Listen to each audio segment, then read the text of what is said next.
حالات اتنے کشیدہ کر دیے گئے کہ اللہ کے رسول اپنی بیوی کے پاس آ کر کہتے ہیں عائشہ الحقی باہلکی، اپنے گھر چلی جاؤ.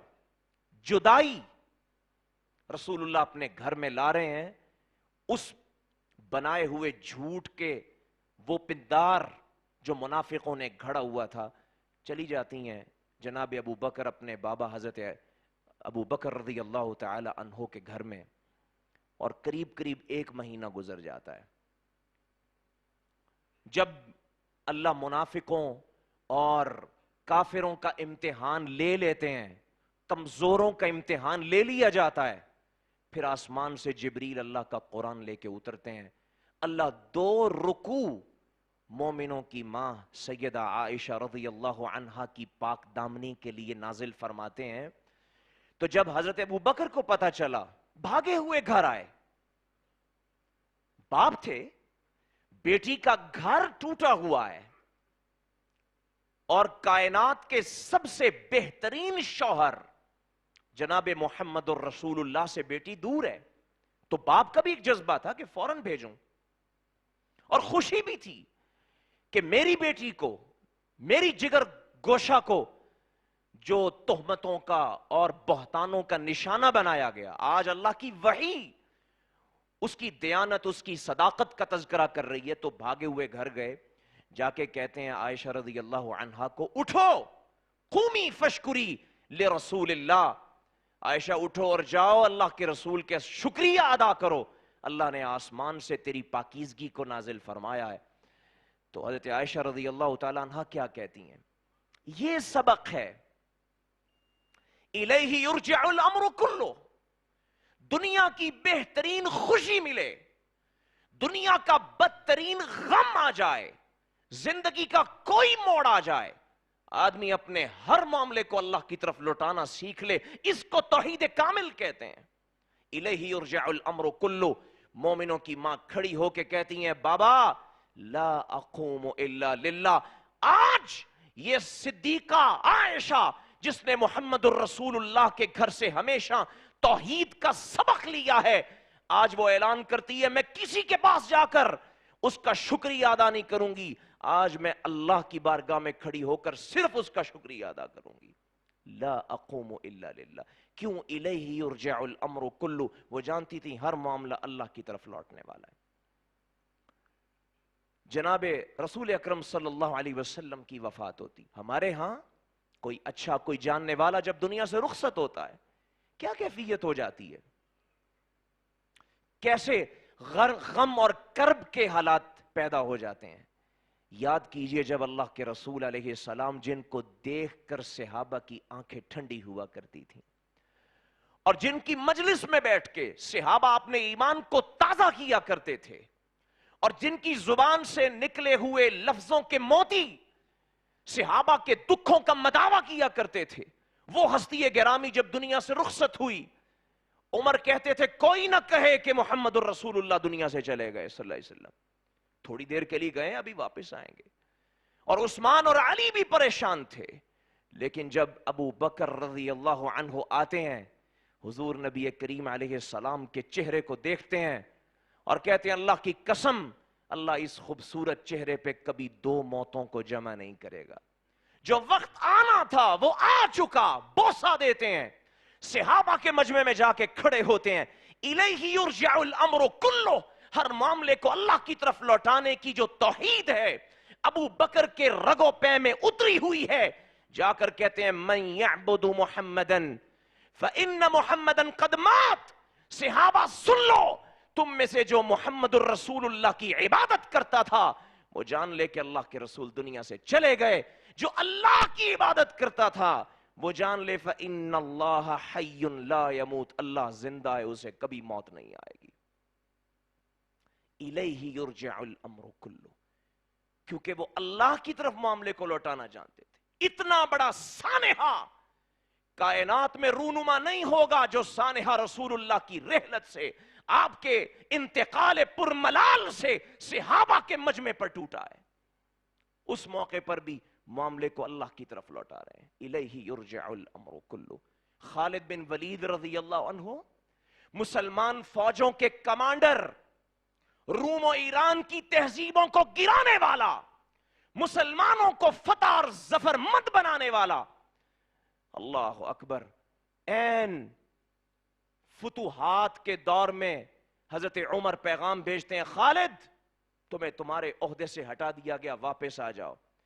خالد رضی اللہ تعالیٰ عنہ واپس پہنچتے ہیں، کہتے ہیں امیر المومنین ذرا یہ بھی اطاعت کا جذبہ دیکھیں، اور یہاں خالد کی توحید دیکھیں. الیہ یرجع الامر کلہ.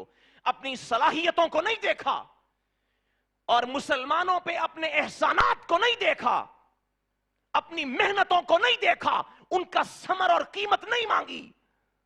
الیہ یرجع الامر کلہ، اللہ کی طرف لوٹا کے اس فیصلے کو چلے آئے.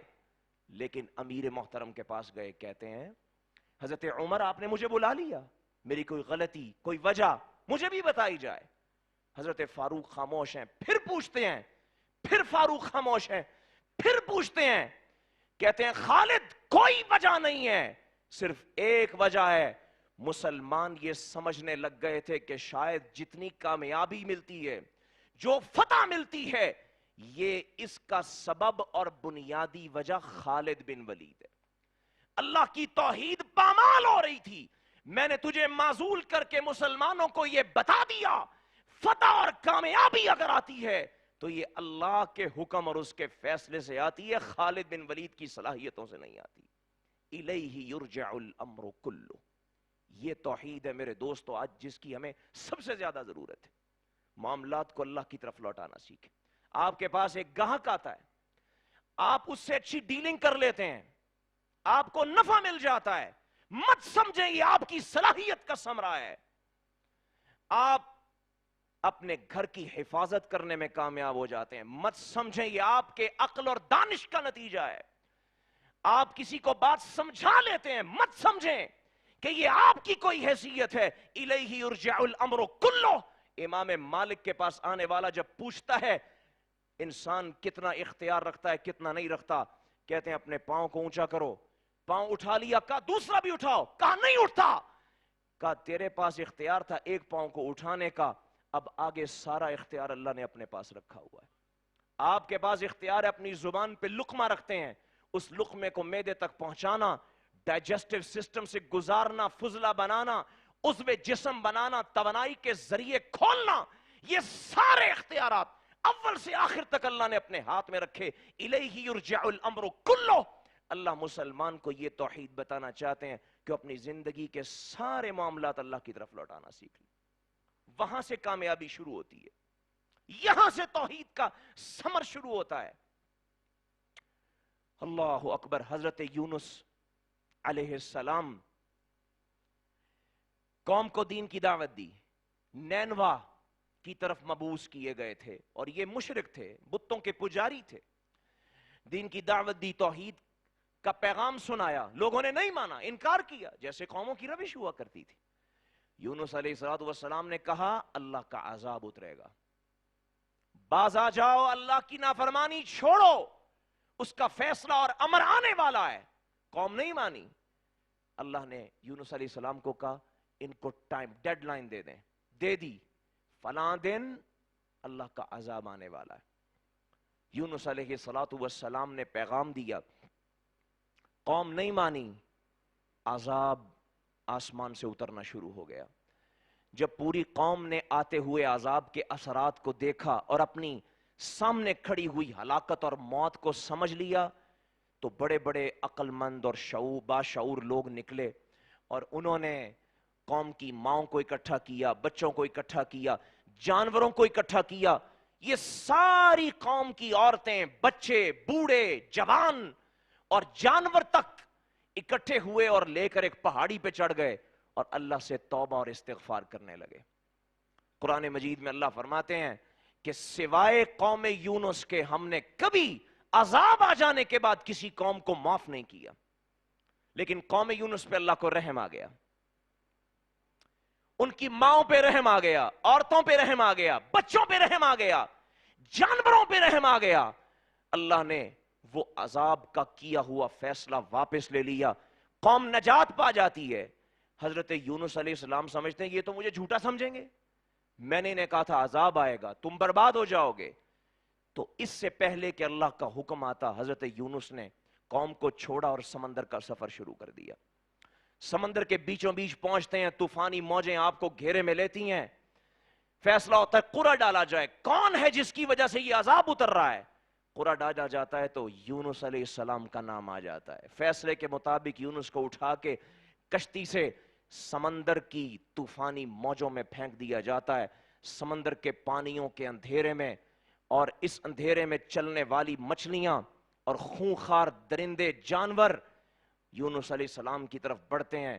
مچھلی یونس علیہ السلام کو اپنے پیٹ میں لے لیتی ہے، اللہ حکم دیتے ہیں اس کو ہضم نہیں کرنا، اس کو نقصان نہیں پہنچانا۔ پیٹ میں جانے کے بعد اللہ کیا کہتے ہیں؟ فنادا فی الظلمات اللہ الہ الا انت سبحانک انی کنت من الظالمین۔ یونس سمجھے ہوئے تھے مسلمان کی توحید یہ ہوتی ہے جب غم آتا ہے، تکلیف آتی ہے اور آزمائش آتی ہے، وہ ہر معاملے کو اللہ کی طرف لوٹاتا ہے۔ وہیں